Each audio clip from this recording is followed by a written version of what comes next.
Dans ce chapitre, nous allons réaliser la charge en fluide frigorigène. On retrouve ici notre circuit frigorifique que l'on a tiré au vide. Je vous renvoie à la vidéo précédente pour cette opération. Il faudra maintenant relier le flexible jaune à la vanne numéro 5, le robinet rouge qui est sur notre bouteille de transfert, et charger l'installation avec la quantité indiquée sur la fiche signalétique de la chambre froide. Ici, il faudra recharger l'installation avec 1,1 kg de fluide de type R407F. Nous pouvons revenir à notre installation. Nous avons ici notre installation qui est tirée au vide, le vide est bien maintenu, nos manomètres sont toujours sur -1 bar. On récupère donc le flexible jaune qui a donc son robinet pour l'instant tout fermé et on n'oublie pas qu'il faudra recharger 1,1 kg de fluide frigorigène de type R407F. Donc je relie mon flexible à ma bouteille de transfert. Je serre fermement ma connexion.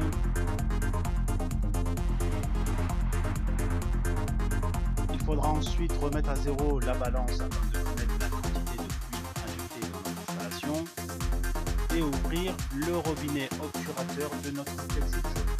Il faudra ouvrir le robinet rouge de la bouteille à la fin. On arrive à la partie un peu délicate de l'intervention. Donc ici, il faudra dans un premier temps fermer la vanne BP manifold car nous allons transférer le fluide frigorigène par migration naturelle directement côté HP dans la bouteille de liquide. Ici, dans un premier temps, je vais fermer le robinet d'arrêt du flexible. Et donc, je vérifie bien que tout mon circuit ici est ouvert et prêt à recevoir le fluide frigorigène. Donc, je reviens à ma bouteille et j'ouvre maintenant le robinet rouge. C'est à partir de ce moment que le fluide frigorigène est libéré, il progresse dans le flexible, il arrive au niveau du manifold, on voit qu'il y a de la pression au niveau HP, ensuite le fluide progresse dans le flexible rouge, il arrive mais il est bloqué au niveau de l'obturateur, comme vous pouvez voir ici, brusquement. Le fluide remplit la bouteille de liquide et on voit donc qu'il y a un transfert de fluide frigorigène. On peut également visualiser ce transfert avec la balance, donc on voit ici que nous sommes à 140 g injectés dans la bouteille de liquide. La migration naturelle de la bouteille vers le circuit est terminée. La bouteille ne dispose pas assez de pression pour pouvoir compléter la charge à 100%. Ici, nous devions remplir l'installation avec 1,1 kg, or il nous manque 152 g de fluide frigorigène. Or, il reste encore du fluide frigorigène dans la bouteille de transfert. Une petite astuce, donc nous allons allumer notre armoire électrique et nous mettre en régulation comme d'habitude, décéder du compresseur afin d'aspirer les 152 g manquants. Donc maintenant il va falloir fermer le robinet HP du manifold et donc nous allons ouvrir le robinet côté BP des manomètres. Donc on voit bien ici que le compresseur aspire les vapeurs encore contenues dans la bouteille de transfert. Il n'y a pas de risque de goutte liquide, on voit ici au voyant des manomètres. Il n'y a que du fluide frigorigène à état gazeux qui passe. Nous nous rapprochons des 1,1 kg de fluide frigorigène transféré. Il faut nous préparer à fermer les robinets, des manifolds, mais aussi au niveau de la bouteille de transfert. Nous avons atteint la masse de 1,1 kg. Il faudra maintenant fermer très rapidement le robinet situé sur le manifold côté des bulles. Relever précieusement la valeur de la charge en frigorigène afin de pouvoir compléter par la suite la fiche de suivi. Donc à ce stade, il faudra maintenant fermer le robinet rouge de la bouteille de transfert, mais également fermer le robinet obturateur du flexible jaune. Vous pouvez maintenant dévisser la connexion et déposer le flexible en attente de retirer vos manomètres. Alors j'espère que vous n'avez pas oublié qu'on avait laissé du fluide frigorigène dans la station de récupération. C'est le moment de la réinjecter dans le circuit. Il est interdit d'évacuer ce fluide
reste encore à déconnecter les flexibles. Donc ici, j'ai encore un flexible sur ma voie de service qui a été raccordé donc sur la station de récupération au niveau de la sortie out. Il faudra également reboucher ou remettre plutôt le bouchon sur la voie de service de la prise de pression et ranger les manomètres. Donc vous avez sûrement remarqué qu'il y a un gros travail sur l'organisation du poste de travail. Il faut être extrêmement rigoureux sur le rangement de vos outils. Vous pouvez couper l'alimentation électrique de l'armoire et ne pas oublier de remettre le cache de protection du pressostat HPVP.